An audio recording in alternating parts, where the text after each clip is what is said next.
बिस्मिल्लाहिर्रहमानिर्रहीम। सामीन मोहतरम, अस्सलामु अलैकुम वरहमतुल्लाहि वबरकातुहू। नाज़रीन, आज हम दाढ़ दाँत के दर्द के लिए एक बेहतरीन नूरानी और रूहानी अमल आपको बताते हैं।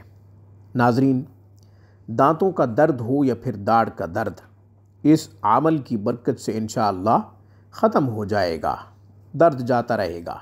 ज़रूरत सिर्फ़ यकीन की है। दांतों के दर्द की वजह से या फिर दाढ़ के दर्द की वजह से हम डॉक्टरों के पास जाते हैं और वो दाढ़ निकलवाने का मशवरा दे देते हैं कि आप इन्हें निकाल दीजिए, 2 हों 1 हो। वो कहते हैं कि इसको हम खींच के निकाल देते हैं या फिर फिलिंग कर देते हैं। नाज़रीन, कीड़ा खा गया हो दांतों को, दाढ़ को, फिर भी ये अमल मुफीद साबित होगा, दर्द ख़त्म हो जाएगा। नाज़रीन, मज़ीद दाढ़ डैमेज होने से बच जाएगी, दांत मज़ीद डैमेज होने से बच जाएंगे। ज़रूरत सिर्फ़ यकीन की है। जब हम अल्लाह की ज़ात पे यकीन रखते हुए अपने तमाम दुखों का हल कुरान और हदीस में ढूंढते थे, नूरानी आमाल में ढूंढते थे, तब हमारे लिए इतने मसाइल नहीं थे।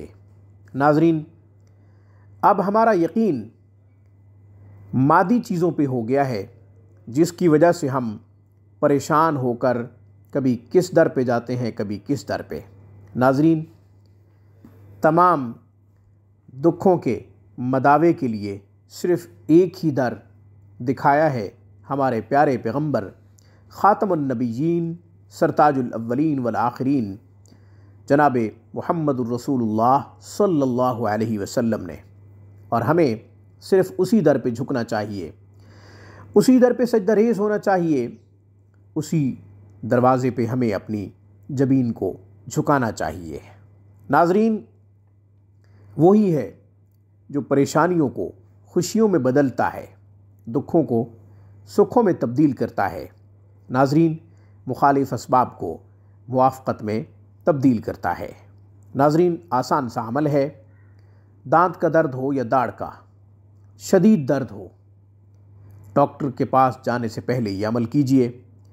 ख़ुद भी कर सकते हैं, किसी से ये अमल करवा सकते हैं।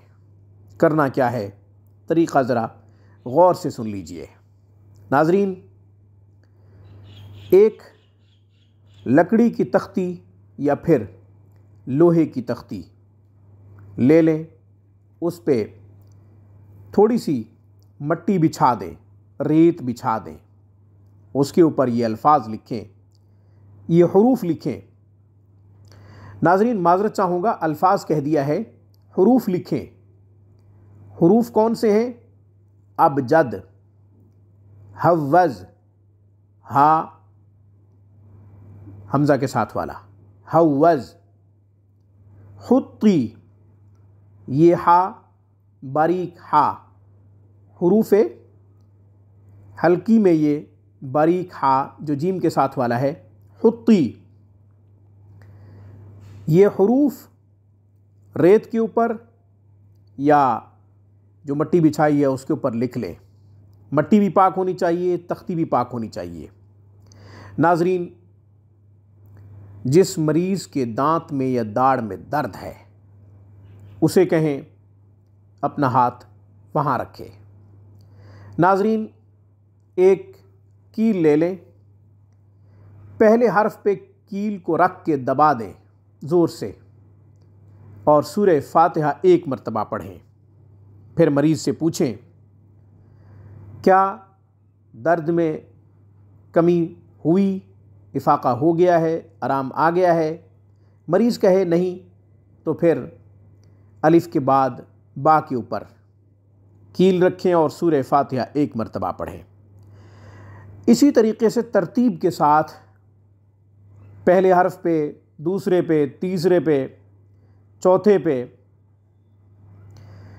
5वें पे, इसी तरीके से हर हर्फ पे कील रख के दबा कर सूरह फातिहा पढ़ें। ख़त्म होने के बाद मरीज़ से पूछें ये हरूफ ख़त्म नहीं होंगे उससे पहले ही दांत का दर्द, दाढ़ का दर्द जाता रहेगा, नामो निशान तक नहीं रहेगा। मरीज़ आपको दुआएं देगा। और अगर आप ख़ुद हैं, अपनी दाढ़ को या दांत को पकड़कर सूरह फातिहा कैसे पढ़ेंगे? तो आपको पकड़ने की ज़रूरत नहीं है। कील पहले हर्फ पे रखें, फिर सूरह फातिहा को पढ़ना शुरू करें। दर्द ख़त्म हो जाए तो अल्हम्दुलिल्लाह, वरना दूसरे हर्फ पे रख दें, फिर तीसरे हर्फ पे, लेकिन हर हर्फ पर कील को रख कर सूरह फातिहा को पढ़ना है। नाज़रीन, ये हुरूफ जो बताए हैं ये ख़त्म नहीं होंगे, उससे पहले ही दर्द का ख़ात्मा हो जाएगा।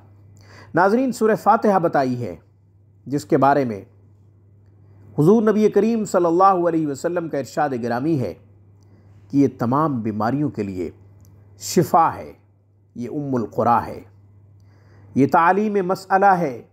सूरह फातिहा, इसका नाम शिफा भी है। नाज़रीन, करीबन 17 नाम लिखे हैं मुफस्सिरीन ने, जिन अस्मा में से शिफा भी है। नाज़रीन, यकीन के साथ पढ़िए, इंशाअल्लाह फ़ायदा होगा। अबजद, हव्वज़, हुत्ती हम लिख भी देंगे स्क्रीन पे ताकि आप आसानी से नोट कर सकें। आज की गुफ्तगू में बस इतना ही। अक़ूलु क़ौली हाज़ा व अस्तग़फ़िरुल्लाह व आख़िरु दावाना अनिल हम्दुलिल्लाहि रब्बिल आलमीन।